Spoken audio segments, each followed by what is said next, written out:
ጸሎት የሚጸለው የስ ከውስጥ ነው። ይሄ ለታይታ ከላይ ሳይሆን ከውስጥ። እውነት ለመናገር ይሄ ረዝሞ በጣም ረዝሞ ግን ስርዓት ለማስፈጸም ከሚሆን ከልብ የሆነ ጥቂት ጸሎት ኢምፓክት አለ። ሰው እንዴት መሰላችሁ ኃጢያቱን ተደጋጋሚ ጊዜ እየተነገረው በቃል በስብከት ራሱም እያወቀው ተንበርክኮ እኔ በዚህ ነገር ላይ ኃጢያተኛ ነኝ ማለት አይችልም።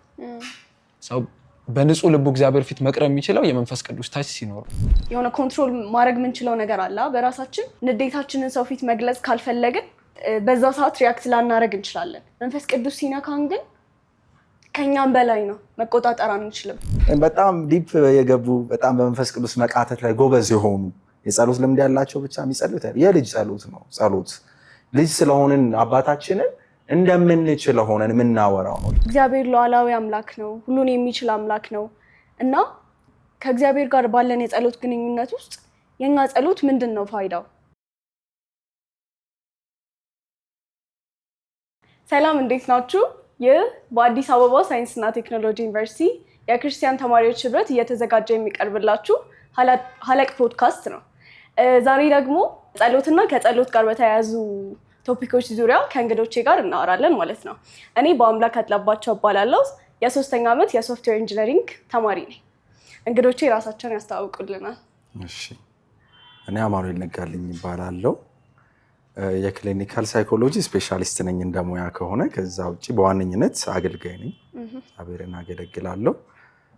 ኮልፌ 18 መሰረተ ክርስቶስ ቤተክርስቲያን ውስጥ ኦፕን ሃንድስ በሚባል ፕሮጀክት ውስጥም ከዛ ውጭ እንደ ወጣት አገልግሎት ደግሞ ጸሎትም ላይ ከዛ ውጭ መጽሐፍ ቅዱስ ጥናትም ላይ ወንጌል ስርጭትም ላይ እንደ ቸርችም እንደ ወጣት አገልግሎትም እንቀሳቀሳለሁ ወንጌሉ ላይ በዚህ እያገለገልኩ ነው ያለሁት። መልካም። እሺ፣ እኔ ጌታነህ ግዛቸው እባላለሁ። የአዲስ አበባ ሳይንስና ቴክኖሎጂ የ4ኛ ዓመት የኬሚካል ኢንጂነሪንግ ተማሪ ነኝ። ያው እንግዲህ በህብረት ውስጥ ባለ የጸሎት ህብረት ውስጥ አገለግላለሁ። ከዛ በዘለለ ያው እግዚአብሔር እንደሰጠን ደግሞ እንደ ጀነራል ሐሳብ ወንጌልን በመስራት ከእግዚአብሔር ጋር አብሮ በመስራት ሰራተኛ በመሆን አገለግላለሁ። በፌሎሺፕ ውስጥ በምንድን ነው የምታገለግለው? ጸሎት ህብረት ውስጥ አገለግላለሁ። መልካም። እሺ፣ ዛሬ እንግዲህ ጸሎትና ከጸሎት ጋር የተያያዙ ነገሮችን ለመነጋገርና ሀሳብ ለመለዋወጥ እንሞክራለን ማለት ነው። ከመጀመሪያ ስንጀምር ጸሎት ምንድን ነው እና ስለ ጸሎት ያላችሁን መረዳት በትንሹ እንስማ። አማን ካንተን ጀምር። እሺ፣ ከሚወደንና ከምንወደው አባታችን ከሆነ ከሕያው አምላክ ጋራ የሚደረግ ውይይት እንደማለት ነው። ምንነጋገርበት፣ እሱም ከኛ ጋር የሚያወራበት እኛም ከሱ ጋር የምናወራበት ህብረት ነው። ውይይት ያለበት እርስ በርስ የምንነጋገርበት ህብረት ልንለው እንችላለን። ባጭሩ ግን ከሕያው አምላክ ጋር ከሚያይ ከሚሰማ ከሚመልስ አምላክ ጋር መጽሐፍ ቅዱስ አንድ ቦታ ሲናገር ዓይንን የፈጠረ የሚያይ፣ ጆሮን የፈጠረ የሚሰማ፣ አንደበትን የፈጠረ የሚናገር ይለዋል። ከዚህ አምላክ ጋር የሚደረግ ውይይት ግንኙነት ነው ልንለው እንችላለን። በውስጡም ደግሞ የሚይዛቸው ነገሮች አሉ። እነሱንም እናወራቸዋለን። አማኒም ብሎታል። እኔም ለመጨመር ያህል ጸሎት ከእግዚአብሔር ጋር የሚደረግ የህብረት ጊዜ ውይይት ነው ብሎታል እና ልክ እንደዛው ነው። እግዚአብሔር አምላካችን ነው። ከዛም ደግሞ በጣም የሚገርመው አባታችንም ነው እና አንዳንድ ጊዜ ጸሎትን እግዚአብሔር እንደ አምላክም እግዚአብሔር እንደ አባትም ማየት ለጸሎት ዴፊኒሽን ስንሰጠው የተለየ ሚኒንግ እንዲኖር ያደርገዋል እና እግዚአብሔር አባታችን ነው፣ ያውም ደግሞ ሁሉን የሚችል አምላክ ነው። ከዛ ደግሞ የሚሰማ ነው፣ ደግሞ የሚመልስ አምላክ ነው። ከዛ ህብረታችን ደግሞ በጣም የሚያስገርመው የልባችንን ለመንገር የማንጨነቅበት የማንሰጋበት ቦታ ነው። ታማኝ አምላክ ነው። ከዛም ደግሞ የእኛን ሀሳብ የእኛን የልብ መሻት የልብ ጥያቄ ራሱ ከኛ በላይ ሊረዳ ሊያውቅ የሚችል አምላክ ነው እና ከሱ ጋር ያለ ቆይታ ከሱ ጋር ያለ ጊዜ ብለን ነው ማለት እንችላለን ጸሎት። በጣም ጥሩ። ስለዚህ ጸሎት ከመጠየቅ የምንፈልገውን ነገር ወደ እግዚአብሔር ከማቅረብ የዘለለ ነው ማለት ነው። ምክንያቱም በሁለታችንም መካከል እግዚአብሔርም እኛን ይናገረናል፣ እኛም በጸሎት ወደ እግዚአብሔር እንቀርባለን የሚለውን ይገልጽልናል ማለት ነው። እንግዲህ ስለ ጸሎት ሲነሳ ብዙዎቻችን በችግር ጊዜ ብቻ ወደ ጸሎት ስንቀርብ እንታያለን። ወይም ብዙ ሰው ሲጨንቀው ኦር ችግር ሲያጋጥመው ወደ እግዚአብሔር ይቀርባል ኦር ወደ ጸሎት ይመለሳል። የሳተም ሲመስለው ነው ችግር የሚገጥመኝ ስለሳትኩ ነው ብሎ ስለሚያስብ ወደ ጸሎት ይመለሳል እና ስለዚህ ምን ታስባላችሁ በዚህ ጉዳይ ላይ? የደከምን ሲመስለን ወይም ከችግር መውጫ እንደ ጸሎትን ከችግር እንደ መውጫ መጠቀም እንዴት ታስቡታላችሁ? እሱ እውነተኛ ይሁን ቅድም እንዳልነው ህብረቱ ይቀድማል፣ ግንኙነቱ ይቀድማል። ግንኙነት ነው በአባትና በልጅ መካከል የሚደረግ ግንኙነት ነው ጸሎት። ከአባታችን ጋር የምናወራበት የፍቅር ህብረት ነው። ቅድም እንዳልኩሽ ከሚወደንና ከምንወደው አባታችን ጋር የምናወራበት የምንነጋገርበት ነው። ከቤተሰባችን ጋር እንደሱ አይነት ግንኙነት አይኖረንም አይደለም። ከዛ ደግሞ እኛ ብቻ የምንፈልገውና የሚያስፈልገን ነገር ሲኖር የምንጠይቅበት ብቻ ሳይሆን እሱም እንዲያወራ ደግሞ የምንፈቅድበት፣ ከምንም በላይ እሱ እንዲያወራን የምንፈቅድበት፣ ፍቃድህ ምንድን ነው ብለን ፍቃዱን የምንጠይቅበት፣ ከፍቃዳችን ፍቃዱን የምናስቀድምበት ህብረት ነው። ስለዚህ ይህንን ካሰብን የክፉ ቀናችን ብቻ አይሆንም ማለት ነው። እግዚአብሔር ችግር ሲገጥመን አደጋ ሲገጥመን የምንፈልገው ሳይሆን ሁልጊዜ ምንናፍቀው ምንወደው ነው የሚሆነው። ቅድምም የተወሰነ ስናወራ እንደነበር ነው ከፖድካስት በፊት መጽሐፍ ቅዱስ እንደሚናገረው ሮሜ 5 ላይ የእግዚአብሔር ፍቅር በመንፈስ ቅዱስ በልባችን ስለፈሰሰ ተስፋ አያሳፍርም እንደሚለው መጽሐፍ ቅዱስ በልባችን ላይ በፈሰሰው ፍቅር አማካኝነት የምናደርገው አጋፔ የሆነው መለኮታዊ የሆነው ራስ ወዳድነት ወይም የራስን ፍላጎት ማስቀደም የሌለበት እና ዋጋ ለመክፈል የተዘጋጀው ፍቅር በልባችን በፈሰሰው ፍቅር አማካኝነት በመንፈስ ቅዱስ በተካፈልነው ህይወት የምናደርገው ህብረት ነው ማለት ነው። ከዛ አንፃር የሆኑ ጊዜያቶች ነገር አይደለም፣ ኦኬዥናል አይደለም። ቅድም የመጀመሪያ ላይ ካነሳሁት ሀሳብ ነው የሚቀጥለው። ቅድም ስልሽ እንደነበረው አምላክና አባት ነው እግዚአብሔር። ስለዚህ ብዙ ጊዜ ምንድነው ከጸሎት ጋር የምናገናኘው የእግዚአብሔርን አምላክነት ነውና፣ ስለዚህ አምላክ ነው እግዚአብሔር፣ ሁሉን ቻይ ነው፣ ሁሉን ማድረግ የሚችል ነው። ሲጨንቀን ሲከብደን ችግሮቻችንን እሱ ጋር ሄደን ሶልቭ አድርገን ለመመለስ ግን እግዚአብሔር አባት ነው። ስለዚህ አባት ነው ማለት ደግሞ ህብረት አለ መካከላችን ማለት ነው። የሆነ ጊዜ ሲጨንቀን ወይ የሆነ ችግር ሲከብድብን ብቻ እየሮጥን የምንሄድበት አካል አይደለም እግዚአብሔር። በመካከላችን ህብረት አለ። ችግር ሲገጥመን አንጸልይ አይደለም። ችግር ሲገጥመን እንደው ያለንን ጸሎት ገፋ አድርገን መጸለዩ ጥሩ ነው፣ በጣም አስፈላጊ ነው። ግን ደግሞ የአይነቱ ድፍረት አንዳንድ ጊዜ እናጣለን። በጣም ኮንቲኒየስ የሆነ ከእግዚአብሔር ጋር ህብረት ከሌለን አንዳንድ ጊዜ ከባድ ነው። መከራውም ሲበዛ መጥቶ እንደ እግዚአብሔር ጋራም ለመቅረብ አንዳንድ ጊዜ ይከብዳል። ሜቢ ለዛ ይመስለኛል አንዳንድ ጊዜ አንዳንድ መከራዎቻችን ዞሮ ጸሎት ጋር ከመውሰድ ይልቅ ጭራሽ ከመስመር ያወጡናል። እና የተጀመረ ነገር ካለ እግዚአብሔር እንደ አባት ማወቅ ካለ በቃ ይቀለናል መተን ችግሮቻችንን ለሱ ማውራት። ግን በችግር ሲገጥመን ብቻ የምንሄድበት አይነት እንትን አይደለም ጸሎት። ለምን እግዚአብሔር አምላክ ብቻ አይደለም የሆነ ጊዜ የሆነ ነገር አድርገን የምንሄድበት አባትም ነው። የውስጣችን የሚገባው የውስጣችንን የሚረዳ አምላክ ስለሆነ ማለት ነው። የተወሰነ ልጅ እያለ ካለው ላይ ከመጨመር አንጻር ጌታችን ያስተማረን ጸሎትን በዚህ ሀሳብ ነው የሚጀምረው። በተለይ እቺ በሰማያት የምትኖር አባታችን ሆይ የምትለው ነገር ወሳኝነት አላት። በሰማይ የሚኖር ነው፣ ምጡቅ ነው፣ ትልቅ ነው፣ ከሰው አእምሮ ከመታወቅ ያልፋል። ግን ደግሞ አባታችንም ነው፣ ሁሉን ቻይ ነው፣ ደግሞ አባታችን ነው። አምላክ ብቻ ሳይሆን አባታችን ነው እንዲች ሲል እንደነበረው ማለት ነው። ስለዚህ እንደ አምላክ የጭንቅ ጊዜ ብቻ ሳይሆን ደግሞ ሁሌም የቅርባችን የሆነ የሚጠጋጋን ወዳጃችንም ጭምር ነው። ምናልባት አባታችን ነው ስንል አንዳንድ ሰዎች በገዛ አባታቸው በኩል እግዚአብሔርን እያዩ የሩቅ መስሎ የሚታያቸው ሊኖሩ ይችላሉ። አንድ ጸሐፊ ሲጽፍ ምን አለ? ሁሉም አባቶች እንዳንተ ቢሆኑ ኖሮ አለው ለአባቱ ልደት ላይ እና ሰዎች እግዚአብሔርን ለማወቅ ባልተቸገሩም ነበር አለው። ለምን? አባቱ በጣም አሪፍ አባት ነበረ። በሰዎች አባትነት ሳይሆን እግዚአብሔርን አባትነት ማየት ያለብን እንደ ራሱ እንደ ባህሪው መጽሐፍ ቅዱስ ላይ እንደተነገረን እንዳሳየን ፍቅር እንዳበዛልን ምሕረት ቸርነት እያየ ነው። ምናልባት አባትነትንም በዛ በኩል እያየን ከሆነ በትክክል ልንረዳው እንችላለን። አባት ስንል ይሄ እውነተኛ አባት የምር የሚጠጋጋ እያቀረብ ነው ወደ ራሳችን። በጣም ጥሩ። እሺ፣ ከዚህ ጋር ተያይዞ እግዚአብሔር ሉዓላዊ አምላክ ነው፣ ሁሉን የሚችል አምላክ ነው እና ከእግዚአብሔር ጋር ባለን የጸሎት ግንኙነት ውስጥ የኛ ጸሎት ምንድነው ፋይዳው?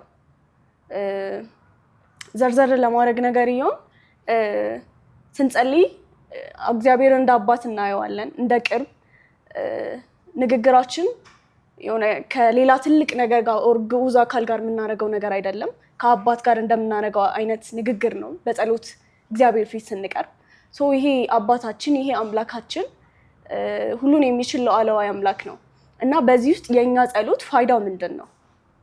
ከዚህ ጋር ያላችሁን ሀሳብ ጌች ካንተ እንጀምር። እሺ እግዚአብሔር ሉዓላዊ አምላክ ነው፣ እንደወደደ የሚሰራ አምላክ ነው። ግን በጣም የሚገርመው መጽሐፍ ቅዱሳችን የሚነግረን እውነት እኛና እግዚአብሔር መካከል ያለ ህብረት የጌታና የባሪያ አይደለም አይደል? አሁን የወዳጅነት ነው መካከላችን ያለውና ስለዚህ ወዳጆች ስለሆንን እግዚአብሔር እውነት ነው ሉዓላዊ ነው፣ እንደፈለገ ነው፣ እንደወደደ ነው የሚሰራው። ግን ደግሞ እኛ ደግሞ የእግዚአብሔር አብሮ ሰራተኞች ነን። ምድር ላይ ያለን የሚንቀሳቀስ የእግዚአብሔርን ስራ የሚያንቀሳቅሱ ሰዎች ነን። ስለዚህ እግዚአብሔር የእሱን ፍቃድ ከማወቅ አንጻር እግዚአብሔር ምንድን ነው እየሰራ ያለው? አዎ እግዚአብሔርን እኛ ከመስራት አንከለክለውም። ግን እግዚአብሔር ምንድን ነው ሊሰራ ያሰበው? በእኛ ህይወት እግዚአብሔር የሚሰራው ነገር አለ። ስፔሲፊክሊ ደግሞ በእኛ ህይወት ምንድን ነው ሊሰራ እግዚአብሔር ያሰበው? ስለዚህ የእግዚአብሔርን ሉዓላዊነት መንካት ሳይሆን ጸሎት ማለት እግዚአብሔር ሉዓላዊ አጀንዳውን ሲያራምድ እኛ አብሮ ሰራተኞች ነን። ስለዚህ በዛ ውስጥ እኛ ምንድን ነው የምናደርገው? ምንድን ነው የምንሰራው? እግዚአብሔር አሁን ላይ ምን እየሰራ ነው? አሁን ላይ ምን እያደረገ ነው? አሁን ሲሰራ እግዚአብሔር በጣም በሚሰራው ነገር ተሳክቶለት ደስተኛ ሆኗል። በእኔ ህይወት ውስጥ ደስተኛ ነው። በእኛ ህብረት ውስጥ ደስተኛ ነው። ስለዚህ ይሄ የሚታየው በምንድን ነው? በመጸለይ ውስጥ ነው። ቅድም ስንል እንደነበረው ጸሎት እኛ ለእግዚአብሔር የምናደርሰው ጩኸት ብቻ አይደለም ሲለን ነበር አይደል? ስለዚህ ከእግዚአብሔር ደግሞ ምን ሰማውም ድምፅ አለ። ስለዚህ አብሮ ሰራተኛ አሁን አብረን ራሱ እየሰራን ነው የሚለውን የምናውቀው እዛ ውስጥ ነው። እግዚአብሔር ሉዓላዊ ነው። ሉዓላዊነቱንም ለመረዳት ራሱ በጣም ጸሎት አስፈላጊ ነው።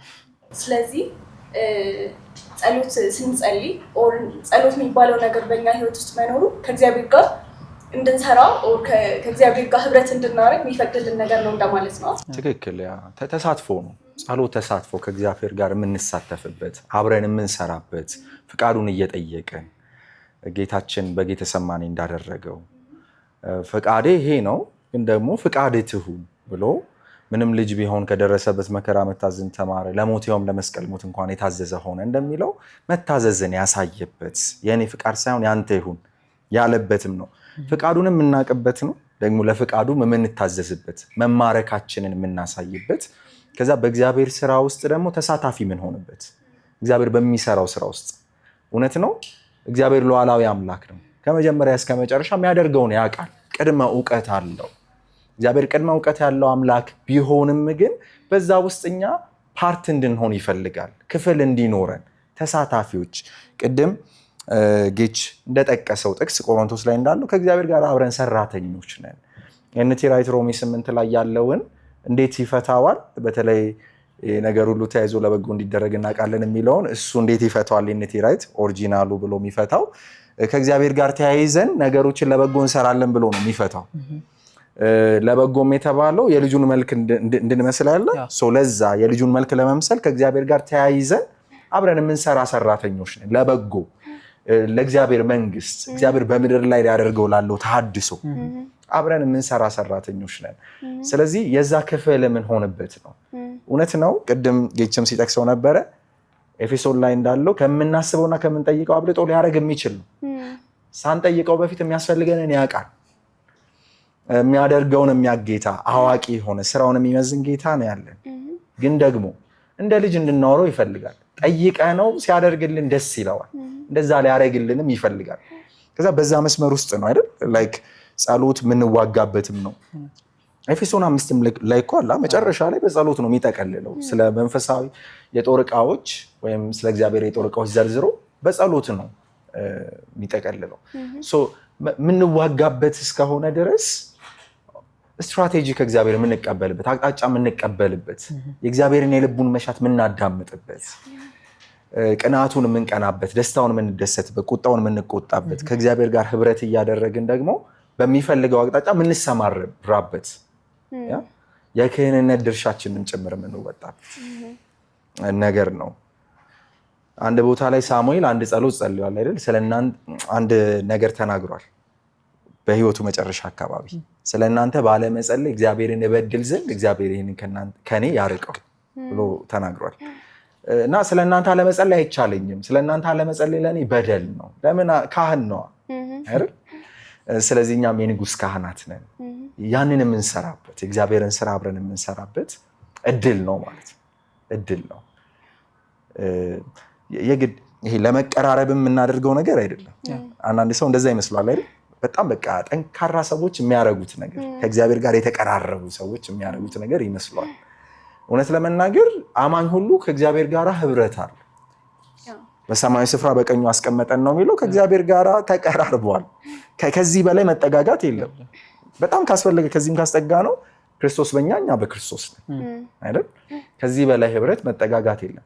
እዚህ ለምሳሌ አንቺ ድንገት አሁን ጠቅላይ ሚኒስትሩን የማግኘት እድል አለሽ ብትባይ ወይም የአዲስ አበባ ከንቲባ የሆኑ ጥያቄዎች ይመጡልሻል አይደል? በጣም ወሳኝ ጥያቄዎች መጠየቅ የምፈልጊያቸው ይኖሩሻል። በጣም ያ ክሊክ አረጋታል።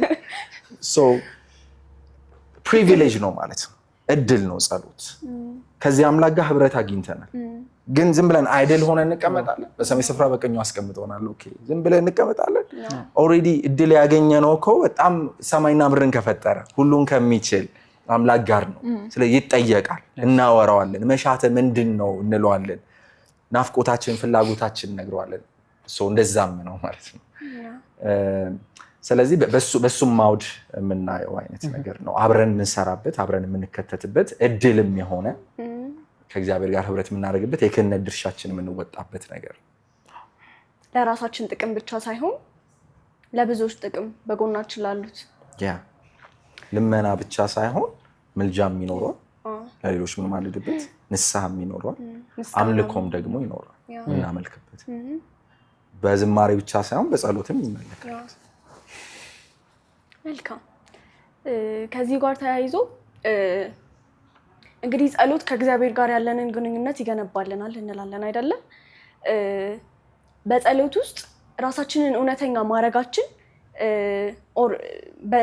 ስንጸልይ ከእግዚአብሔር ጋር ባለን ንግግር ራሳችንን እውነተኛ አድርገን በእግዚአብሔር ፊት ስናቀርብ ምንድን ነው የሚሆነው? ልባችንን ክፍት አድርገን የልባችንን ስናወራ ከእውነት የሆነውን ነገር ከእግዚአብሔር ጋር ስናወራ ምንድን ነው የሚፈጠረው ነገር? በምንጸልየው ጸሎት ላይስ ምንድን ነው ኢፌክቱ? ይሄ ከልባችን መሆኑና እውነተኛ ጸሎትን በቃ እውነት ብዙ ጥፋቶች እንዳሉብን እየሸሸግን ሳይሆን እንዴት ነው መጽሐፍ ቅዱስ ላይ ምን ይላል? ኃጢአቱን የሚሸሽጋት እንዳይሰረይለት ይሆናል አይደለ? ለዛም ከጸሎት ጋርም ተመሳሳይ ነው ይሄ ነገር እና በእውነተኛ ልብ መጸለያችን እንዴት ነው የምትረዱት? ከራሳችሁም ህይወት ጋር አገናኝታችሁ ትንሽ ስለዚህ ብናወራ። ከልብ መሆን አለበት አይደል? ሐና አምርራ ጸለየች ነው የሚለው። በቃ በጣም በምሬት ሆና ስትጸልይ ተሰምቶላታል ባይብል እንደሚነግረን። ጌታ ኢየሱስ ራሱ በጌተሰማኔ ከብዙ ልመናና ጩኸት ከእንባ ጋር ጸሎትን ወደ እግዚአብሔር እንዳቀረበ ነው መጽሐፍ ቅዱሳችን ዕብራውያን ላይ የሚነግረን። እርጥብ ሲሆን ጥሩ ነው፣ ደረቅ ከሚሆን እርጥብ ሲሆን ማለት አሁን ጳውሎስና ጢሞቴዎስን ስናያቸው አክቹዋሊ እንዲህ እያነባንም እንድንጸልይ የሚያደርገን መንፈስ ቅዱስ ነው። ሌላ ቦታ የማያለቅስ ሰው ጸሎት ላይ ሊያለቅስ ይችላል። ሮሜም ላይ 8 ላይ የሚጠቀመውን ቅድም ያነሳው ኢኒቲ ራይት ሲፈታው በተለይ እንቃትታለን የሚለውን ምጥ የሚለውን እሱን ሀሳብ በሙሾ ነው የሚመስለው። በእንባ በእግዚአብሔር ፊት የምንቀርብበት ነው። ጳውሎስና ጢሞቴዎስ አልቃሻ ነበሩ አይደል? ሁልጊዜ እንባህን እያሰብኩ ስለአንተ ደስ ይለኛል ይለዋል። ሁልጊዜ ስለእናንተ በእንባ እያለ ይናገራል ሐዋርያ ጳውሎስ ጸሎቶቹን ሲናገር። ከልብ መሆን አለበት። ቅድም እንዳልነው አምልኮ ነው ካልን አምልኮ ደግሞ በእውነትና በመንፈስ በእውነት መሆን አለበት፣ ከውስጥ መሆን አለበት። ስለዚህ ጸሎት የሚጸለው ከውስጥ ነው። ይሄ ለታይታ ከላይ ሳይሆን ከውስጥ። እውነት ለመናገር ይሄ በጣም ረዝሞ ግን ስርዓት ለማስፈጸም ከሚሆን ለምሳሌ ጸሎታቸውን በመድገም ብዛት የሚሰማላቸው እንደሚመስላቸው ፈሪሳውያን ኢየሱስ እንደኮነናቸው የሃይማኖት አባቶች ከሚሆን ጸሎታቸውን በማስረዘማቸውን ብዛት የሚሰሙ ይመስላቸዋል ይላል አይደል? ለታይታ ይሄን ያደርጉታል ይላል። የምር የሆነ ከልብ የሆነ ጥቂት ጸሎት ኢምፓክት አለ። ለምሳሌ ያዕቆብ ኤልያስን አይደል ምሳሌ አድርጎ የሚያነሳልን ስለ ጸሎት የጻድቅ ሰው ጸሎት በስራዋ እጅግ ኃይል ታደርጋለች የሚለው ካየን ለምሳሌ ዝናብ እንዲመጣ ለማድረግ የጸለየው ጸሎት እንዴት ነበረ? ጉልበቱን ውስጥ ጭንቅላቱን እየቀበረ ተጋግሞ ጸለየ፣ ግን ወዲያው ምላሹን እየጠየቀ ውጤቱ ምንድነው? ምንም አልታየም። ከዛ አሁንስ እያለ ከዛ እጅ የምታክል ደመና ሲባል እሱም እርምጃ እየወሰደ የእምነት እርምጃ እየወሰደ ያደረገው ጥቂት ሆኖ የምር ጥቂት ሆኖ በእምነት እሱኛው በጣም ተጽዕኖ አለው። ጸሎታችን ማጠር አለበት እያልኩ አይደለም። ቀንና ሌሊት ለሚታገሱት ለምርጦቹም ይላል። ቀንና ሌሊትም ይጮሃል፣ ይጸልያል። አግባብነት ያለው ጸሎት ነው። ግን ደግሞ በእምነት መሆን አለበት ነው። ከልብ ከእውነት ከውስጥ መሆን አለበት። ጌጅ ከዚሁ ጋር አያይዘ በዚሁ ርዕስ ላይ እግዚአብሔርን እንደ ቅርብ በእውነተኛ ልብ እየጸለይን እግዚአብሔርን እንደ ቅርብ አምላክ እንደ ቅርብ አባት ማየታችን ከሱ ጋር አያይዘ ንገረን።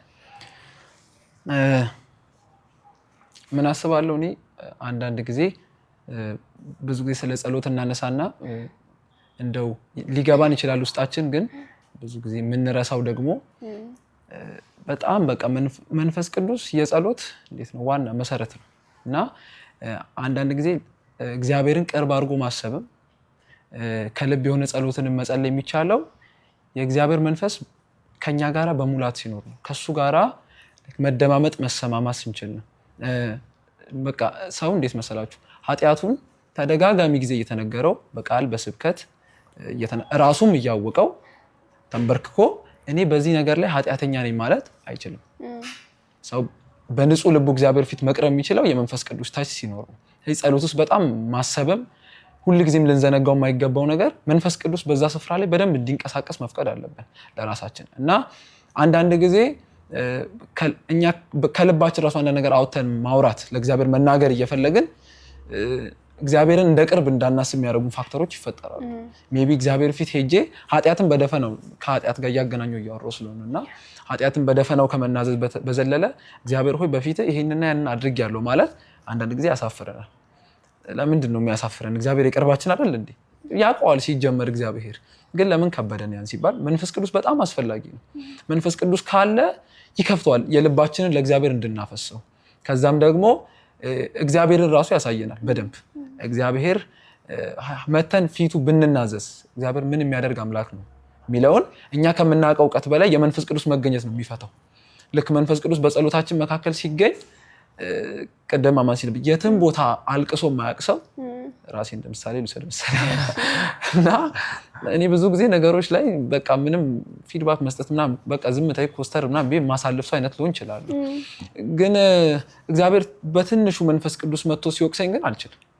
ስለዚህ እኔ የልባችንን ለእግዚአብሔር ማውራት የሚለውን ነገር የማስበው መንፈስ ቅዱስ ከመገኘቷ ጋር አገናኘዋለሁ። በጣም እኔ ደስታ ተሰምቶኝ ነው ከውጭ እየገባሁ ያሉት እና ጓዳዬ ገብቼ ግን መንፈስ ቅዱስ የሆነ ነገር ክሊክ ሲያደርግልኝ በቃ ይሄን ያህል ነው የበደልኩ ይሄን ያህል ነው ያሳዘንኩ ብዬ አለቅሳለሁ። ግን አንዳንድ ጊዜ ግን ኃጢአት ሰርተን ብርክክ ብለንም ምንም አይሰማንም። አላደረኩትም እንዴ እስክንል ይሄ ነገር ኃጢአት አይደለም እንዴ እስክንል ድረስ ማለት። ስለዚህ እግዚአብሔርን አቅርበን የልባችንን ለእግዚአብሔር እንድናወራ መሀል ላይ መንፈስ ቅዱስ ይባል። ይሄንን ስል እግዚአብሔር የተለያየ መንፈስ ቅዱስ ወልድ አይደለም፣ ግን እናውቀዋለን በደንብ ሮሉን ስለምናውቀው አሴ ክርስቲያን ማለት ነው። ስለዚህ መንፈስ ቅዱስ በጣም ማይናቅ ድርሻ አለው። በተለይ ክርስቲያን ልቡን ክፍት አድርጎ እግዚአብሔር ፊት እንዲፈስ ኃጢአቱ እንዲናዘዝ የልቡን እንዲያፈሰው እንዲያወጣው። መጽሐፍ ቅዱስም እንደዛ አይደል? የሰው ልብ አይታወቅም፣ እኛ ራሱ ልባችን አናውቀውም አይደል? እግዚአብሔር ግን የኛን ልብ ያውቃል፣ በደንብ ነው የሚያውቀው። ስለዚህ የልባችንን አውርተን በፊቱ እንድናፈስ የሚያደርገን እኛ ልባችንን ለመክፈት ከምናደርገው ጥረት በላይ የመንፈስ ቅዱስ መገኘትም ነው ብዬ አስባለሁ። ከኛ ወደ እግዚአብሔር ከእግዚአብሔርም ወደኛ ላለው ህብረት በጣም ወሳኝነት አለው መንፈስ ቅዱስ። በእግዚአብሔር ልብ የተሰወረውን ነገር የሚያካፍልን የእግዚአብሔርን ጥልቅ ነገር ሳይቀር የሚመረምረው መንፈስ ቅዱስ ነው እና እኛም ደግሞ እንድንፈስ ያስችለናል። ቅድም አንተ እንዳልከው እኔ እያነቡ መጸለይ ናፍቆኝ ጸልዬ አውቃለሁ። ለሱ ራሱ ጸልዬ አውቃለሁ። ብዙ ጊዜ እኔም እንደዛው ነኝ። አምልኮ ሰዓት ላይ የሚመጣ እንባ ሌላ ቦታ ላይ ላይመጣልኝ ይችላል። ለጸሎት ሰዓት ላይ እንባ በእንባ ልሆን ይችላል። ሌላ ጊዜ ግን ላይመጣልኝ ይችላል። ምናልባት ይሄ ደረቅ የምባል አይነት ሰው ልሆን ይችላለሁ አንዳንድ ጉዳዮች ላይ ህመም የሚችል ሰው ልሆን እችላለሁ ብዙ ነገሮች ላይ ግን ጌታ ፊት በጣም ደስ እያለኝ ነው መፈሰው ማነባው ግን በራሴ እንዳልሆነ አውቀዋለሁ ካልኩሌት አድርጌ አሁን ላልቀስ ምናምን ብዬም አይደለም የሚያስለቅሰኝ ሐሳብም አስቤ አይደለም ታረጋለህ ጊዜ ሆነ የሚያስብስ ሐሳብም አስቤ ምናምን አይደለም በቃ ራሱ መንፈስ ቅዱስ እንድትደነቅ ያደረገሽ በደስታ እንድትሞይ ያደረገሽ ብዙ ጊዜ ግራ ይገባቸዋል አይደል የማያምኑ ሰዎች ሲያዩ ሲላቀሱ በቃ ለቅሶ ምን አድርገዋቸው ነው የሚለዋሉና ራሱ እግዚአብሔር ቤት ሆኖ እንደዛ ያለ ሰው ራሱ ገጥሞኝ ነበረ ቲኔጀሮች እንዲህ እያለቀሱ ሲጸልዩ በዚህ እድሜያቸው ያስለቅሷቸው እና ማንንም አስለቅሷል እኛ በጣም የምንወደው ስዊት ታይም እሱ ነው ቲኔጀር ሆነን እያለቀስን ስንጸልይባቸው የነበርንባቸው ጊዜያቶች እነሱ በጣም ስዊት የሆኑ ታይሞች በጣም በናፍቆት የምናስታውሳቸው ድንቅ ትዝታዎቻችን ከጌታ ጋር የነበረን ህብረት መሰረት ያገኘባቸው ጊዜያቶቻችን ናቸውና መንፈስ ቅዱስ በጣም ወሳኝነት አለው ጌች እንዳለው የምር ከልብ ለመሆን የጌታንም ልብ አውቀን ለመጸለይ ከልብም ለመሆን በተለይ ቆሮንቶስ ላይ ዲፕ ነገር ያወራል ስለ መንፈስ ቅዱስ በደንብ ካየሹ አይን ያላየው ጆሮ ያልሰማው በሰው ልብ ከቶ ያልታሰበው እግዚአብሔር ለሚወዱት ያዘጋጀው ይልና ብዙ ጊዜ እቺን ለመንግስተ ሰማይ ነው ሰው የሚጠቅሳት እንደዛ ግን አይደለም ከስር እግዚአብሔር በመንፈሱ በኩል ለኛ ገለጠው ይላል ገለጠው ከማለቱ በፊት ምን እያለ ይናገራል በሰው ውስጥ ካለ መንፈስ በስተቀር ስለ ሰው የሚያውቅ የለም ለምሳሌ ስለ ጌች የሚያውቀው የራሱ የጌች መንፈስ ነው አይነት ነገር ነው እንደዚሁ ከእግዚአብሔር መንፈስ በስተቀር በእግዚአብሔር ውስጥ ያለውን የሚያውቅ የለም እኛ ደግሞ የዓለምን መንፈስ አልተቀበልንም የእግዚአብሔርን መንፈስ ነው የተቀበልነው ስለዚህ የእግዚአብሔርን ጥልቅ ነገር ሳይቀር እንኳን መመርመር የምንችልበትን የትኛውን አይን ያላየውን ጆሮ ያልሰማውን በሰው ልብ ከቶ ያልታሰበውን እግዚአብሔር ለሚወዱት ያዘጋጀው እሱን መመርመር የምንችልበትን ነገር ተቀብለናል ነው ከዛ ለምን ተሰጠን ይላል ከእግዚአብሔር በነፃ የተሰጠንን እንድናቂልና እዛው ጋር መንፈሳዊ ሰው ሁሉን ይመረምራል እሱ ግን በማንም አይመረምርም ይላል መመርመር የሚችልበት ነው የተሰጠው መንፈስ ቅዱስ ከዛ ሲጠቀልለው እኛ የጌታ ልብ አለን ይላል የጌታ ልብ ማናውቆት ነው ይላል የማይመረመረው የጌታ ልብ መንፈሳዊ ሰው በማንም አይመረመርም ይላል ሁሉን ይመረምራል እርሱ ግን በማንም አይመረመርም የጌታን ልብ ማናውቆት ነው ይላል እኛ ግን የጌታ ልብ አለ የክራይስት አይነት ማይንድ አለ ክራይስት ላይክ ማይንድ አይደለም ሰው እንደሱ አይነት አእምሮ አለን ብሎ ይጠቀልለዋል ስለዚህ በእግዚአብሔር ሐሳብ እየሞላን የክርስቶስ አይነት አስተሳሰብ የክርስቶስ አይነት አእምሮ እንዲኖረን የሚያደርገው በዛ መንፈስም ደግሞ በትክክል እንድንጸልይ የሚያስችለን መንፈስ ቅዱስ ነው ምናልባት እቺን ጥቅስ ብያት እንቀጥላለን የልጁን መንፈስ አይደል የልጁን መንፈስ ተቀበለናል ይላል እኮ የልጁን መንፈስ ኢየሱስን ሲያስቃትተው የነበረውን ያንን መንፈስ ሮሜ 8 ላይ እንዳለው የህይወት መንፈስ የተባለው የኢየሱስን ህይወት እየሞላ እያካፈለ ትጋቱን ጸሎቱን ምልጃውን እየሰጠ የሚያስቃትተን መንፈስ ቅዱስ ተሰጥቶናል እዛው ጋር እንደሚለው መንፈስ ድካማችንን ያግዛል እንዴት እንድንጸልይ እንደሚገባ አናውቅም ነገር ግን መንፈስ ቅዱስ በማይነገር መቃተት ስለ ቅዱሳን ይማልዳል ልብን የሚመረምረውን የመንፈስ ሐሳብ እንደሆነ ያውቃል በማይነገር መቃተት ስለ ቅዱሳን ይማልዳል በጣም ደስ ይላል እና ቀደም ካላችሁት ጋር መጨመር የምፈልገው ነገር ምንድነው ምናልባት በሌላ ጉዳይ ሴንሲቲቭ ያሉንን ሰዎች ሪአክት ማድረግ ብንፈልግ ራሱ የሆነ ኮንትሮል ማድረግ ምንችለው ነገር አለ በራሳችን ንዴታችንን ሰው ፊት መግለጽ ካልፈለግን እንይዘዋለን በኋላ ወይ ቤታችን ገብተን ክፍላችን ገብተን ልንጮህ እንችላለን ኦር ሰምቲንግ ግን በዛ ሰዓት ሪአክት ላናደርግ እንችላለን ምክንያቱም ኮንትሮል የምናደርገው ነገር ስለሆነ መንፈስ ቅዱስ ሲነካን ግን ከኛም በላይ ነው መቆጣጠር አንችልም ለዛ ነው በሌላ ነገር ማያለቅሱ ኦር ሴንሲቲቭ የሆኑ ሰዎች በመንፈስ ቅዱስ ሲነኩ ማይችሉት አቅም የሚያጡት እሺ መልካም ሌላኛው እስኪ ኢየሱስና ጸሎትን እንመልከት ኢየሱስ ክርስቶስ በምድር ላይ በተመላለሰበት ሰዓት በፈተናም አልፏል በድካምም አልፏል ከኃጢአት በቀር ሰው ያለፈበትን ነገር ሁሉ አልፏል አይደል እና በድካም በነበረበት ሰዓት ኢየሱስ ክርስቶስ ሲጸልይ እንመለከታለን አይደል እና አንድ እሱ ለኛም ለህይወታችንም ትምህርት ይሆነናል ከዛም በተጨማሪ ኢየሱስ በድካም ጊዜ ይጸልያል እሱ እንኳን አምላክ ሆኖ ፍጹም አምላክ ፍጹም ሰው ሆኖ ለኛ እንዴት ነው ምሳሌ የሚሆነን እንዴት ነው ለጸሎት ህይወታችን ትምህርት የሚሆነን ኢየሱስ በምድር ላይ በድካም ውስጥም ሆኖ ሌሎቹም ጸሎቶች እንዳሉ ሆኖ ትኩረት አድርጋችሁ እንድትነግሩ የሚፈልገው ነገር በድካም ውስጥ ሆኖ ሲጸልይ ስለነበራቸው ነገሮች እና ለእኛ እንዴት ነው ምሳሌ የሚሆነን፣ ለእኛ እንዴት ነው ትምህርት የሚሆነን የሚለውን ነገር አውራ። ጌቹ ጀምር። እሺ በቃ አሪፍ ምሳሌ ነው ኢየሱስ ለጸሎታችን። ምን አስባለሁ ኢየሱስ ክርስቶስ ማቴዎስ ላይ 5000 የሚያህል ሰው ካበላ በኋላ ከዛ ደቀ መዛሙርቱን እንዲሻገሩ ግድ አላቸውና ኢየሱስ መጸለይ ጀመረና እሱን ክፍል ሳስበው በጣም ያስገርመኛል። ከብዙ አገልግሎት በኋላም ይጸልያል። 5000 ሰው በልቶም ጠግቦም ይጸልያል። ከኢየሱስ ሕይወት ምንድነው የምንማረው?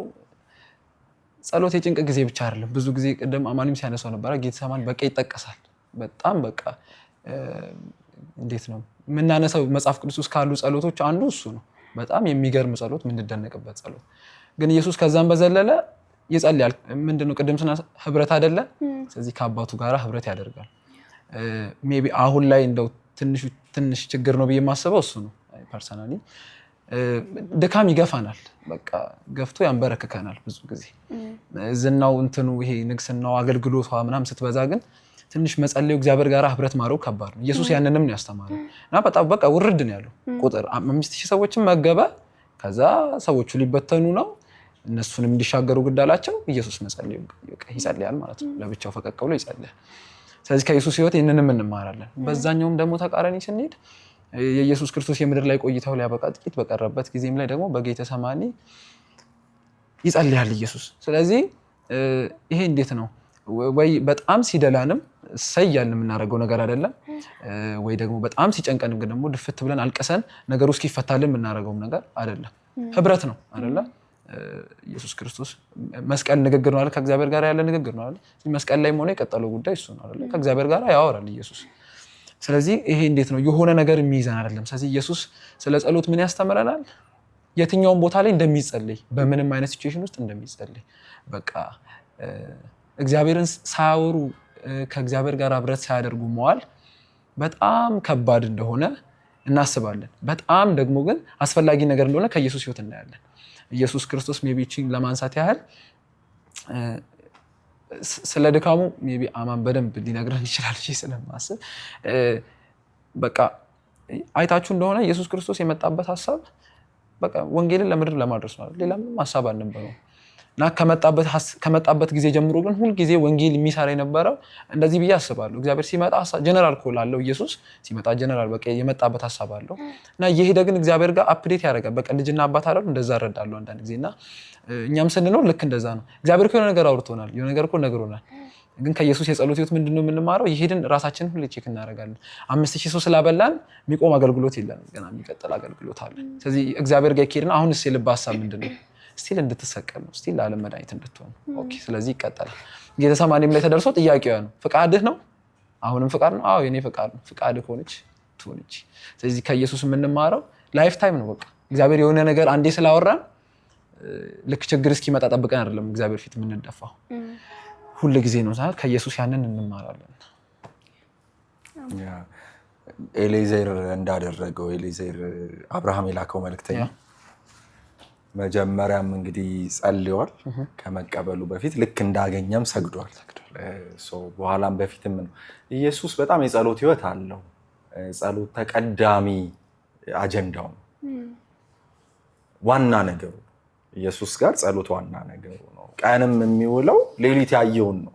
ሌሊት አባቱ ያሳየውን፣ ሌሊት ከአባቱ የሰማውን፣ አባቴ ሲያደርግ ያየሁትን ነው ማደርገው እያለ ነበር የሚያደርገው። ሌሊት የሰማውን ነበር ቀን የሚናገረው። ከአባቴ የሰማሁትን እያለ ነበር የሚያደርገው።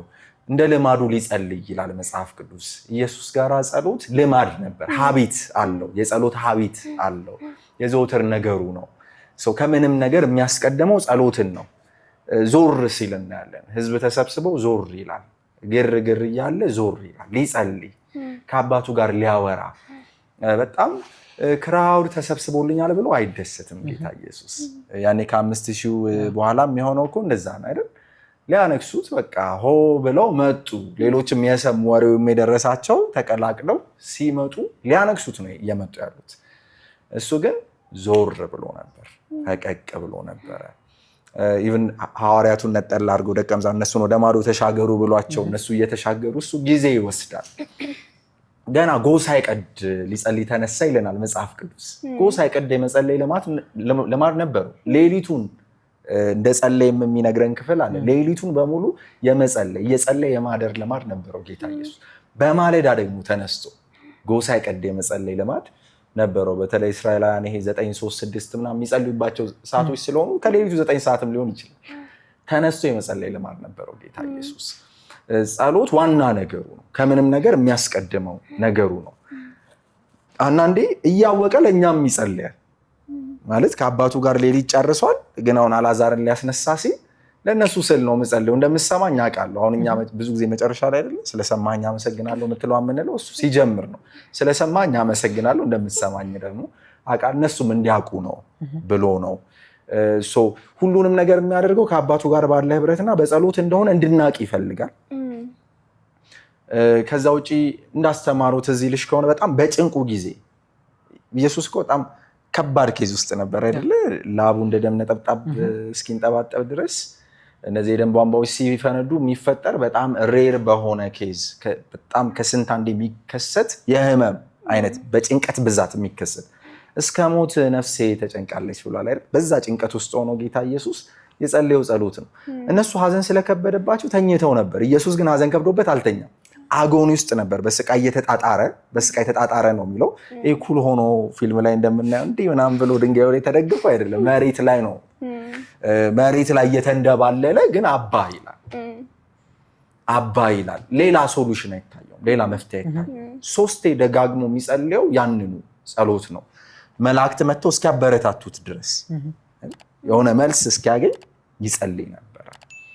እዚህ ከኢየሱስ በጣም ብርቱ የሆነ የጸሎት ህይወትን እንማራለን። ሁሉም ነገሩ በጸሎት እንደሆነም ደግሞ ለምሳሌ የሉቃስ ወንጌል የጸሎት በጣም ትልቅ ቦታም ሰጥቶ ይነግረናል አይደል? ገና ከመጀመሪያ አንስቶ እነ ሐና እነ ስምዖን ናቸው ተቀብለው ያቀፉ ጸላዮቹ። ከዛ ጸሎት ደግሞ እኛ ስናወራ ብቻ ሳይሆን እሱም ሲናገር ነው አላለ? ከዛ መላእክት ኮሚኒኬት እያደረጓቸው ነበር። እያንዳንዱን ነገር የሚያደርጉት እየሰሙ ነው።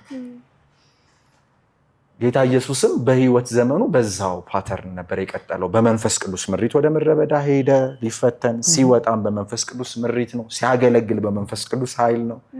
ሁሉንም ነገር ያደርግ የነበረው ከመንፈስ ቅዱስ ጋር ባለው ህብረት። ቅድም እንዳልነው አንድ ፎርሙላ ይጠቀማል ሐዋርያው ጳውሎስ በአንድ ሰላምታ መዝጊያው ላይ የእግዚአብሔር ፍቅር አብን ከፍቅር ጋር ያገናኘዋል አንድያ ልጁን ስለሰጠ። ከዚያ የክርስቶስ ኢየሱስ ጸጋ፣ የመንፈስ ቅዱስ ህብረት ፌሎሺፕ የሚሰጠን መንፈስ ቅዱስም ስለሆነ ጭምር እያንዳንዱን ነገር የሚያደርገው ከመንፈስ ቅዱስ ጋር ባለው ህብረት ነበር።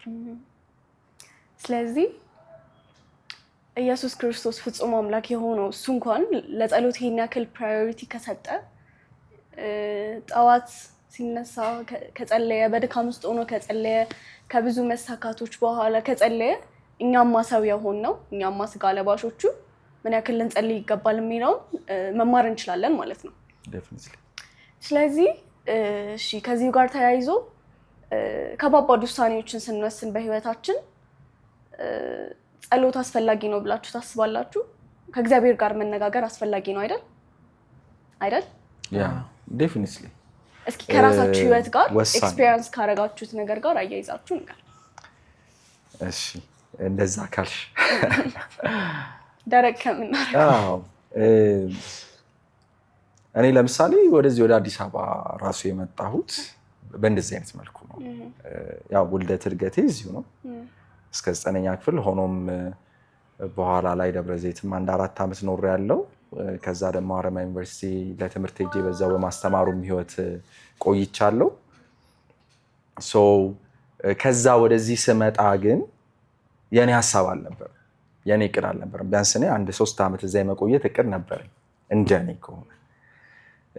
አንዳንድ ድርጅቶች ይኖራሉ ፕሮጀክት አብረን ያቀድናቸው፣ የራሳችን ኮንሰልተንሲ ልናቋቁም ጅማሬዎች ላይ ነበርን። ብዙ አይነት ሂደቶች ውስጥ በነበርንበት ቢያንስ የ3 ዓመት እቅድ እያወጣው በነበርኩበት ጊዜ ግን ከ2016 አንስቶ እግዚአብሔር በደንብ ታማኒነት ባላቸው በሚሰሙ አገልጋዮች አማካኝነት ተመሳሳይ ድምፅ ማምጣት ጀመረ። ለጌታ ጊዜ እንደምሰጥ ሐረር እንደማልቆይ ጌታ በጣም በተደጋጋሚ መናገር ጀመረ። 2016 ሙሉ እንደዛ እየተናገረ ቆየ። በመንገደኛ፣ በቄስ፣ በወንጌላዊ አብያተ ክርስቲያን ስራ አስፈጻሚ ባለ ነቢይ፣ ከዛ ደግሞ በምዕመን ነቢይ ባልተባለ በጊዜው ወንድም በሆነ ግን በጣም ጌታ በሚያወራበት ሰው አማካኝነት ተመሳሳይ ድምፅ ነው። ስራህን ድንገት አቋርጠህ ትወጣለህ፣ ትሄዳለህ። እግዚአብሔር ፈልጓል። ጊዜ ስለመስጠት እንደዚህ አይነት ድምፅ በህይወቴ መጥቶ አያውቅም። አገልጋይ እንደሆንኩ አውቃለሁ። ስለ አገልግሎትና ስለ አገልጋይነት ብዙ ድምፅ መጥቶልኛል። ስፔሲፊክሊ ግን ጊዜ ስለመስጠት እንደዛ ጊዜ መጥቶ አያውቅም። ግን በግሌ ኮንፊርሜሽን እፈልግ ነበር። በግሌ ማረጋገጫ እፈልግ ነበረ። መጽሐፍ ቅዱስም እንደዛ ስላስተማር ያ የተነባ የእግዚአብሔር ሰው የተባለው ነቢይ በአንበሳ ተሰብሮ የሞተው ሽማግሌው ነቢይ ተናገረኝ ብሎ ጌታ ያልተናገረውን በመናገሩ በመስማቱ ነው። ኤልያስ ኤልሳዕን በአሳቻ ሰዓት ተመለስ ብሎ 1-3 ይጠይቁታል። ኖ ብሎ ኤልሳ ስለቀጠለ ነው ሁለተኛ ካባ ያስደረበው። ኑኃሚን ሩትን ሞግታታለች። ኖ ብላ ስለቀጠለች ነው ክርስቶስ የዘር ሐረግ ውስጥ የገባችው። መጥምቁ ዮሐንስ ኢየሱስን ሞግቶታል። ኖ ብሎ ስለተጠመቀ ነው ጽድቅን ሁሉ የፈጸመው። በግላችን ሲናገረን ጥሩ ስለሆነ ክረምት ላይ በዘማሪ ህሊና ዳዊት እነ ታምራት ገብሬ ነበሩ።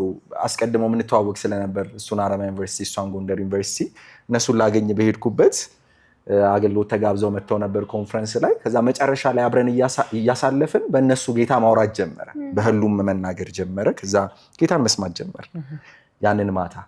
ከዛ የዛኑ ቀን ገብቼ በዛው መንፈስ ጸለይኩኝ እና የሚገርም እግዚአብሔርን የመፍራት መንፈስ ቤቱን ሞልቶት ነበር። ቤቴን ማለት ነው። የእግዚአብሔር መገኘት ቤቱን ሞልቶት ነበር። ልክ አብርሃም ጋርም ሆኗል አይደል? በቃ እግዚአብሔርን መፍራት ኃይለኛ ፍርሃት ወደቀበት ይላልና እዛ በቃ እየጸለይኩኝ በጣም ፍርሃት ተሰማኝ። ከዛ እየጸለይኩ ቆይቼ ጌታ እንዲናገረኝ ተኛው። በዛው ሌሊት እግዚአብሔር ተናገረኝ ማለት ነው። ህልም አሳየኝ። ለማዘር ስነግራት ወደዚህ እንደምመጣ በአገልግሎት ምክንያት ልመጣ ነው ስራዬን ትቼ ጌታ ተናግሮኛል ስላት። ከዛ እንዴት ልትሆን ነው ስትለኝ ሰዎች ጠቀስኩ። እነከለ ያሉ ያግዙኛል አልኩኝ። እነከለ ያሉ ያልኳቸው ሰዎች በጣም ኔትወርክ ያላቸው ሰዎች ምናምን አይደሉም። ጌታ በቃ በዛ ህልም ውስጥ ያንን ሰው አሳየኝ ማለት ነው። እከሌን አሳየኝ። ድምፅ ሰማሁ በዛው ሌሊት። እግዚአብሔር በመጨረሻው ዘመን ለምልክት አድርጎ በአገልግሎት አቅጣጫ እንደሚያስነሳኝ ተናገረኝ። ከዛ ጥቅስ ሰጠኝ። ሉቃስ ምዕራፍ 1 ከቁጥር 1 የሉቃስን የአገልግሎት ዝግጅት የሚያሳይ ጥቅስ ነው። በኋላ እንዲያውም ክፍሉን ከፍቼ ሳነበው በድምፅ ስለነበር እየሰማሁ የነበርኩት ምንም አልመጣልህ ብሎ ምንድን ነው የሚለው ወደታች ለመውረድ በክፍሉ ተራ ምናምን ወደሚለው ለመውረድ እጣ ወደቀበት ወደሚል ለመውረድ ሞክሬ ነበር። ግን የጌታ ሀሳብ ሉቃስ 1:1 ነበረ። የሉቃስን የአገልግሎት ዝግጅት ነው የሚናገረው እና መዘጋጀት እንዳለብኝ የሚያሳይ ጥቅስ ነበር። ከዛ በቃ ስነሳ በጣም ግልጽ ስለነበር ያየሁት የሰማሁት በ3 ማስረጃ የጸና ስለነበረ ማዘር ፋዘር ጋር ደወልኩ። እዛ በህልሜ የጠቀስኩት ወንድም ጋር ደወልኩ። በቃ ጌታ ተናግሮኛል ወስኛለሁ። ከዛ በኋላ በጣም ከባባድ ሁኔታዎች ሀፕን አድርገዋል። እንደ ቤተሰብ መጥቼ አርፋለሁ እንዳልን ተስፋ ያደረግኳቸው ነገሮች ተስፋ እንዳደረግኳቸው ሆነው እንዳይቀጥሉ የሚያስፈሩ የሚመስሉ ብዙ አይነት ሁኔታዎች ሀፕን አድርገዋል። ግን ውሳኔ እንደጸና ነበር ጌታ ስለተናገረኝ ስላወራኝ። በዛ ውሳኔ ጸንቼ እንግዲህ ለግቢም ደሞዝ እንዲቋረጥ ጽፌላቸው ከዛ አቋርጡት ብያቸው እዛው እያለው ራሱ 1-3 ወር ተቋርጧል። ከዛ እዚህ እንግዲህ ከመጣው አሁን ወራቶች ይሆኑኛል። ወደ ዓመት እየተጠጋው እየተቃረብኩ ነው። ግን እግዚአብሔር ታማኝነቱ በደንብ አሳይቶኛል። የእግዚአብሔር አቅርቦት አልተጓደለም። በጣም በብዙ ምልክቶች፣ በጣም በብዙ ማስረጃዎች የታጀበ ቆይታ፣ በጣም በብዙ እገዛ የታጀበ ቆይታ ነው እስከዛሬ ድረስ ያሳለፍኩት። የእግዚአብሔር ጣት የእግዚአብሔር እጅ ከኔ ጋር ነበረች። ስለዚህ ይሄ ከባዱ የህይወቴ ውሳኔ ነው። ያ ስራሽን አቁመሽ ደሞዝሽን አቋርጠሽ የጀመርሽውን ኮንሰልተንሲ ትተሽ እንደ አብያተ ክርስቲያናት አገለግል ነበር እዛ ሐረር እያለሁ። እሱን ትቼ ጥሩ ኮኔክሽን አለኝ፣ ጥሩ የአገልግሎት እድሎች ነበሩኝ። እሱን ሁሉ ትተሽ መምጣት ቀላል ነገር አይደለም። ግን በጌታ ፊት የምነግርሽ እንዳምንም ያደረገኝ እምነቴንም የጨመረው ስፈራ እያበረታኝ እየደገፈኝ እየተናገረኝ በድምፅ በጥቅስ በቃል እየተናገረኝ በውሳኔ እንድጸና ያደረገኝ ጌታ ነው። ኮምፕሊትሊ ክሬዲቱን የሚወስደው ጌታ ነው ከመጀመሪያ እስከ መጨረሻ። በዛ እምነት መጣው። እዚህም እየደገፈኝ እየተናገረኝ አሁንም አንዳንድ አቅጣጫዎች ላይ ልወስን ስል ስቲል ምሪት እየጠየቅኩ ኦኬ ሲለኝ ጌታ ግሪን ላይት ሲያሳየኝ ነው የምወስነው ነገሮችንም አደርገው። ዝም ካለኝ ደግሞ ዝም በማለት አምናለሁ። በቃ አንድን ነገር ጠይቄው በተለይ ያሳየኝ ራእይ ውስጥ ከሌለ ከዛ ደግሞ ድሎች ሲመጡልኝ ጌታ ካላጸናልኝ ያ ድል የሚያሳስብ ሆኖ ጌታ ካልተናገረ ለምን ጥሩ ድል አይሆን አሪፍ ድል አይሆን ጌታ ካልተናገረኝ ምላሽ አልሰጥም። ዝም ሲለኝ ዝም ማለትን እመርጣለሁ። ስለዚህ እንዴት ነው ለህይወት ውሳኔዎቻችን ካልሽኝ እንግዲህ በእኔ ህይወት አንደኛው ተግባራዊ የሆነው ይሄ ነው። ግን እውነት ለመናገር ሁሉም ነገሬ የጌታ እጅ አሻራ ያለበት የጌታ የራሱ ውጤት ነው። እኔ ህይወት ላይ የሚያውቁኝ ስለሚያውቁ ማለት ነው። በትምህርት አቅጣጫ የነበረኝ ነገር መምህሮኜ መቅረቴ ከዛ ደብረ ዘይትም 1-2 ዓመት ሳሳልፍ በጣም የጌታ አብሮነት የጌታ ምሪት እርዳታ የበዛበት ቆይታ ነው። 4 ዓመት ቆይቻለሁ። 2ቱን ደግሞ ለብቻዬ ላይ ቆይቻለሁ። እሷን ጊዜ ማለቴ ነው ክፉን ጊዜ ሳሳልፍም በጣም በጌታ እርዳታ ነበር። ምንድነው ጌታን እንመነው እምልሽ እንመነው። በቃ ያኔ እና አብርሃም አምላክ የኛም አምላክ ነው። ውጡ ብሏቸው የታመነላቸው ለኛም ይታመናል። ውጤቱን አይተነው የለ አብርሃም ላይ ይስሐቅ ላይ አይተነዋል እኮ። የተለየ ነገር እኛ ላይ አይፈጠርም። እግዚአብሔር ይናገር ይምራን እንጂ ብዙ ጊዜ ወይ ስንቸኩል ወይ ስንዘገይ ነው ምንተላለፍ። እግዚአብሔር ሳይናገረን እኛ በመሰለኝና በደሳለኝ እና በተሰማኝ ብለን እየገባንበት ከእግዚአብሔር በግልጽ ሳንሰማ ብዙ እንጎዳና ተጎድተን እንወጣለን። ጌታንም ለምን ማለት አንችልም። በገዛ እጃችን ነው ዋጋ ይከፈል ነው። ስንጠብቅ ጠብቀን ደግሞ ስንሰማ ሲመራ መርቶን ስንራመድ ውጤቱ በጣም ያማረ ነው። ውጤቱ መልካም። ስለዚህ እግዚአብሔርን በምናወስናቸው ውሳኔዎች አለማመከራችንም ከእግዚአብሔር ጋር ንግግር አለማድረጋችን ወይም ደግሞ ሲናገርም አለመስማታችን ለራሳችን ፈቃድም እንድንጣል ያደርገናል ማለት ነው አይደል? እሺ ጌች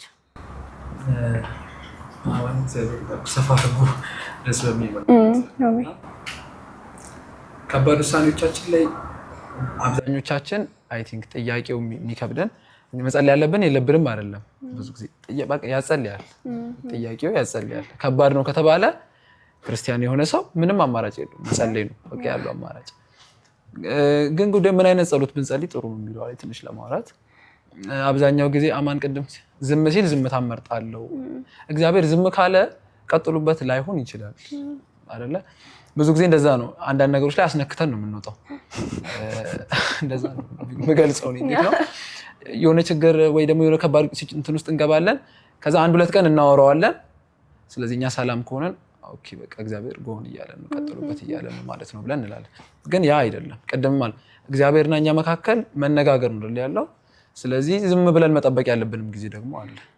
በቃ እስኪመለስ ነገሩ እግዚአብሔር አድርጉም አታድርጉም እስኪልን ድረስ እውነት ነው። መንፈስ ቅዱስ አለ ለውስጣችን ኮንፊርም ያደርግልናል ምንድን ነው እያደረግን ያለ ነው የሚለው ነገር ማለት ነው። ሜይ ቢ ትንሽ እንደገጠመኝ አይነት ነገር ለማውራትም ከግል ጋር እኔም አንድ ጊዜ ከግቢ ለመውጣት አስቤ ነበር እና እግዚአብሔር ግቢ ከመግባቴ በፊት ያወራኝ ነገሮች ምናምን ነበሩ ምናምንና ግን ግቢ ስገባ ምናምን አንዳንድ ነገሮች እንደዚሁ በግሌ ሳስባቸው እዚህ በቃ ይሄ እኔ ቦታ አይደለም አልኩኝና አሁን መውጣት አለብኝ ብዬ ከሰዎች ጋር ምናምን ለማውራት ምናምን ሞከርኩና ይነግሩኛል እንደዚህ ሆኖ በቃ መጠበቅ አለብህ እንደዚህ ማድረግ አለብህ እግዚአብሔር እኮ ምናምን ይሉኛል። ምንም ሴንስ አይሰጠኝም ለኔ በሰዓቱ ያንተን ጥያቄ የሰዎች አንዳንድ ጊዜ መልስ ምንም አይሞላውም እና ግን እጸልይ ነበር። ብዙ ጊዜ አልጸለይኩበትም። ሜቢ በጣም ውሳኔ ፈጣን ሊሆን ስለነበረ እግዚአብሔር መልሱን ሳያፈጥነው እንዳልቀረ አስባለሁ እና በቃ እወጣለሁ አይ ብዬ ብዙ ሀሳቡ ላይ ራሱ አልቆየሁበትም። አይ ይሄ እግዚአብሔር ሀሳብ አለም እዚህ ነው ስለዚህ ቤተሰቦቼ ጋር እደውላለሁ አሳውቃቸዋለሁ እወጣለሁ ያልኩበት ጊዜ ነበረ። ከዛ ግን አንድ ጊዜ እየጸለይኩበት ነበርና አጋጣሚ ፌሎ ቆመን ወርሺፕ እየተደረገ ነውና ቆሜ እግዚአብሔር ገና ግቢ ከመግባቴ በፊት ያወራኝን ነገር መልሶ ሪኮል ያደርገኛል። እንደዚህ ብዬ ነበር ይለኛል እግዚአብሔር። እንደዚህ አቆያለሁ ብያል ነበር እኔ ካንተ ጋር ሆናለሁ ብያል ነበር ይለኝ ነበር ማለት ነው። እና አንድ ነገር እየገባኝ ነበር። እግዚአብሔር ለካ ለከባድ ውሳኔዎቻችን ጸልየን ብቻ እርፍ የምንልበት አምላክ አይደለም። ነግሬሃለሁ የምንለው አይነት አምላክ አይደለም። ነግሬ ነበረ በቃ እና እንግዲህ የምንለው አምላክ አይደለም። ይመልሳል እንደየአስፈላጊነቱ እንደየጊዜው እግዚአብሔር የሚመልስ አምላክ ነው። ስለዚህ ምንድነው ሜይ ቢ ለማውራት ያሰብኩትም ለመንካት እየሞከርኩት ያለሁትም በጭንቅ ጊዜ እንጸልያለን ሁላችንም። ግን ስንጸልይ አንዳንድ ነገሮችን እግዚአብሔር እስኪመልስልን መጠበቅ አለብን። የእግዚአብሔር ዝምታ ውስጥ እኛም ዝም ቀደም ሲል ዕንባቆም እንደዛ ነው ያለው። እጠብቃለሁ ለክርክር የሚመልሰውን የሚናገረውን እግዚአብሔርን እጠብቃለሁ፣ ካልመለሰ እኔ እቀጥላለሁ አይደለም የሚለው። ቀጣዩ ቁጥር ላይ ስና እግዚአብሔርን መለሰ ምናምን ብሎ የሚቀጥል። ስለዚህ እግዚአብሔር እስኪመልስ ድረስ ዕንባቆም ጊዜውን አናውቀውም፣ እዛ ውስጥ ሆኖ እየጠበቀ ነው። በጭንቅ ጊዜ እንጸልያለን። ጭንቀቱ ሲበረታ ራሱ እኛ ላይክ ኦኬ ብለን ለዛ መፍትሄ ከመፈለግ ይልቅ ጸሎቱ ላይ መቆየቱ አስፈላጊ ነው ብዬ አስባለሁ። እና መጠበቃችን እስከ መጨረሻው ማለት እስከ መቼ የሚባል ነገር የለውም። አምነው ሞቱም ይላል። እዛ ኢዮብ ደግሞ ቢገለኝም እሱ እጠብቃለሁ ብሏል። ግን እስቲ ተስፋ ያደርጋል። በእምነት ነው የሚቤዠኝ እያው እንደሆነ በመጨረሻው ቀን ይቆማል። እኔ ራሴ አየዋለሁ፣ ከኔ ሌላ አይደለም፣ ልቤ በመናፈቅ ዝሏል እያለ እየናፈቀው ሞቶ ራሱ ህይወት ሰጥቶትም ቢሆን እንደሚያየው ግን እርግጠኛ ነው። ብድራቱን እንደሚከፍለው እርግጠኛ ነው። የሚቤዠው እንዳለ እርግጠኛ ነው። ስጋዬን በጥርሴ ነክሼ ይላል። በጣም ከባድ ነው። ሁኔታው በጣም አስቸጋሪ ነው። ከአቅም በላይ የሚመስል ነው። ፈተና ያለ ልክ ከብዶብን ነበር እንደሚለው፣ የሞትን ድምፅ በጆሮአችን ሰምተን ነበር እንደሚለው የሚያሰኝ ነው። ግን እስቲ መጠበቅ እሱኛው አይነት መጠበቅ ያስፈልጋል ለውሳኔዎቻችን። የሞት የሽረት ጉዳይ በእግዚአብሔር ፍቃድ አለመመላለስ እንጂ የነገሮች መሆንና ለመሆን አይደለም። የሞት የሽረት ጉዳይ ሊሆንብን የሚገባው እሱ ነው። እግዚአብሔር ፍቃድ የሌለበት ምንም ነገር ውስጥ ከመሆን የእግዚአብሔር ፍቃድ ያለበት ማጣት መጉደል ቆንጆ ነው። በጣም ደስ የሚል ኤክስፒሪየንሳችሁን ነው ሼር ያደረጋችሁን። እሺ እንግዲህ በውሳኔዎቻችን መጸለይ፣